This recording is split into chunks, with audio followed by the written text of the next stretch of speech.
Right then, lads and lasses, how we're doing, and welcome back to the channel. Hope you're all having a lovely day. Welcome back to the Geordie Josh channel, and welcome back for daily news. I was gonna say 5 p.m. news there, it's never ever gonna get old.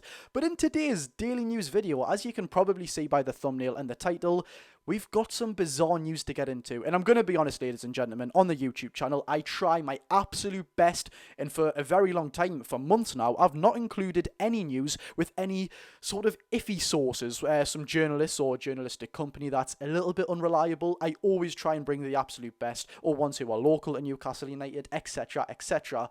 So, we've got news that Alexander Isak is given the green light to Al-Hilal from a genuine, reliable source. We're going to get into that in a second. We've also got some other news, ladies and gentlemen. I mean, that is crazy in itself.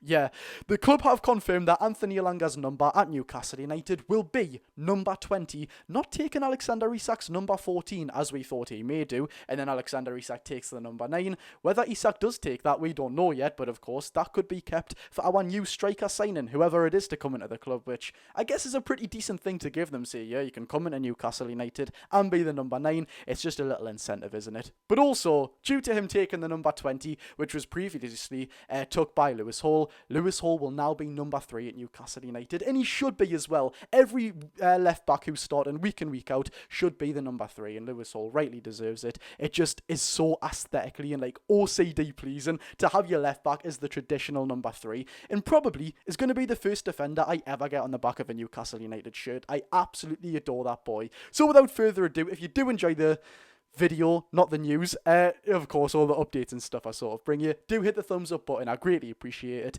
and subscribe if you are new for all Newcastle United content. You know the crack by now, ladies and gentlemen, so without further ado, let's get into it. So firstly, before that crazy news, by the way, which I'm going to be honest, ladies and gentlemen, I know it's going to be in hindsight that we'll get through to the news, but I genuinely have no idea how to present it. Like, it's got me thinking 10,000 different things. Firstly, though, as we know, the James Trafford to Newcastle United story recently has been absolutely desolate. We've had no updates whatsoever, not even the tiniest one. Like, talks are still ongoing, they're still trying to reach an agreement. We've had zilch, like absolutely nothing, which is very weird, by the way, considering we've tried to pursue James Trafford for nearly 2 years now. One thing though, James Trafford posted on his Instagram story yesterday for all of us to see, you, me, the complete public.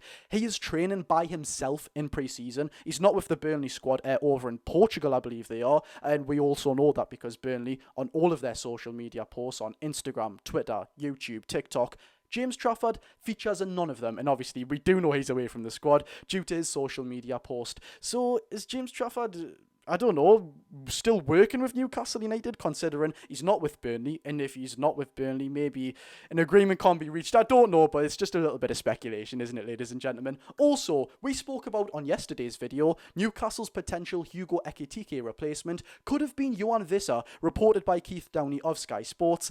That very much now looks unlikely. Of course, it was reported by Keith Downey that deal, the Yuan Vissa, it might have actually been reported by David Ornstein, that deal, Yuan Vissa to Newcastle, heavily depends on Brian Mbeumo leaving Brentford to join Manchester United. Speaking of David Ornstein, he reported today that Manchester United and Brentford have reached a 65 plus £6 million agreement for the transfer of Brian Mbeumo. So he's finally going to Manchester United, and obviously meaning Brentford are not going to sell Newcastle Yuan Vissa. Obviously not for that 30 million estimated price tag anymore. They will not want to lose their 2 best players, whilst also losing the likes of Mark Flecken, and even more importantly, their manager, Thomas Frank.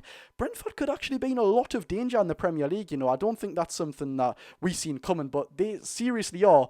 But now, ladies and gentlemen, the news you've all been waiting for, and the news I genuinely have no idea how to address, so I'm just going to go with the flow, okay? So it was reported earlier on today by one of the biggest journalists on the planet. His credibility isn't there anymore, that's why I didn't want to make a video on it, and then later events occurred. Gianluca Di Marzio, who I'm pretty sure we all know, especially if you are, with all due respect, of an older age. He's been around the block for a while now. He is yet again one of the biggest and one of the most well-known journalists on the entire earth. He said, Al-Hilal have an interest in signing Alexander Isak. Now, from my point of view, I thought, well, he's not a great source. I mean, everyone would have an interest in signing Isak. I'm pretty sure if every club in the world could afford Isak, maybe bar Real Madrid because of their fantastic depth in the forward lines, every club would be interested in signing Alexander Isak if they had the funds to. So I didn't want to report anything on that. I didn't want to share anything on that because of the source and because of the context with it.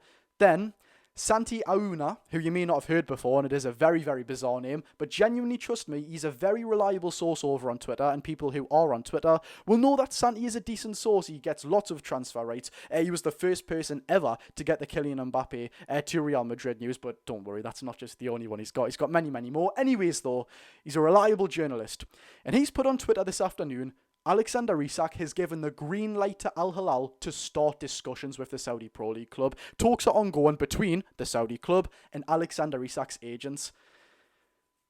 Do you know when I said I don't know how to address the situation, even though it was literally in hindsight? I really, really don't.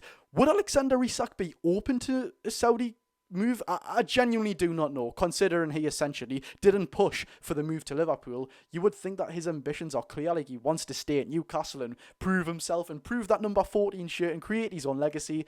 I don't, from my own point of view, I don't believe Alexander Isak is the type of player that would go to Saudi Arabia for all that money. I mean, oh my God, he'd get an absolute absurd amount of money, but I don't believe that he'd trade, his career, his very ambitious career. He can win the absolute lot. One of the best players in the world, undoubtedly. Would he trade that, all them accomplishments, or foreseeable accomplishments, of course, for money? I don't think so, but you never ever know. Apparently, to Fabrizio Romano, with that Liverpool move, which obviously is done and dusted now, Liverpool are looking to get Alexander Isak. Isak's camp didn't rule out to move to Liverpool, so you never know, ladies and gentlemen. Maybe he's just saying, oh, what will happen if I do go to Saudi, or what would happen if I did go to Liverpool? Maybe he's just being curious. I mean, we're all human, you know what I mean? We can all be curious. He probably just wants to know how much he could get over there. I'm praying he doesn't get persuaded, because he is our star boy. But also, if we're going to be, okay, a little bit humorous, let's just say, of course, Newcastle and Al-Hilal are both owned by PIF. Imagine we sell Alexander Isak to Al-Hilal for like £300 million. We'll get him loaned back for 2 years. I mean, that would be ideal, wouldn't it? And that is a departure that I could actually accept for Alexander Isak, not to Liverpool, just to Al-Hilal, who are owned by PIF, just like Newcastle. Matter of fact, not 300 million, let's make it like £1 billion. The first ever 10-figure transfer. It genuinely could be as well, by the way. I mean, obviously, that's not going to happen. I mean, there's no way in hell that would get passed through the Premier League's like regulatory rules, or whatever they're called. There's no way that would get passed through as a legitimate transfer. I mean, they even nearly didn't pass through Alan St-Maximin's £20 million departure to Ali back in the day. I say back in the day, it was like 3 years ago, but you get what I mean. I think that was a very, very justified price tag, in my opinion. And in fact, I thought we could have got a lot more than that for Alan St-Maximin. But Alexander Isak to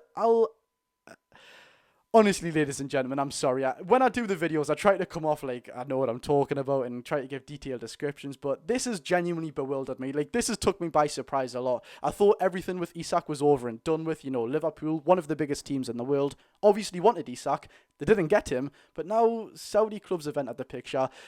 Look, I don't think anything will come of this. We might hear some more talks, some more developed stages, but if I'm being honest, I don't think Alexander Isak will move to Saudi Arabia. So don't stress, ladies and gentlemen, okay? There we'll have it, though. If you did enjoy the video, hit the thumbs up button and subscribe if you are new for all Newcastle United content. Never ever a dull day with this football club, is it? I mean, Alexander Isak to Saudi Arabia, wow. I've been Jody Josh. Go and enjoy your day, people. Hopefully see you very, very soon.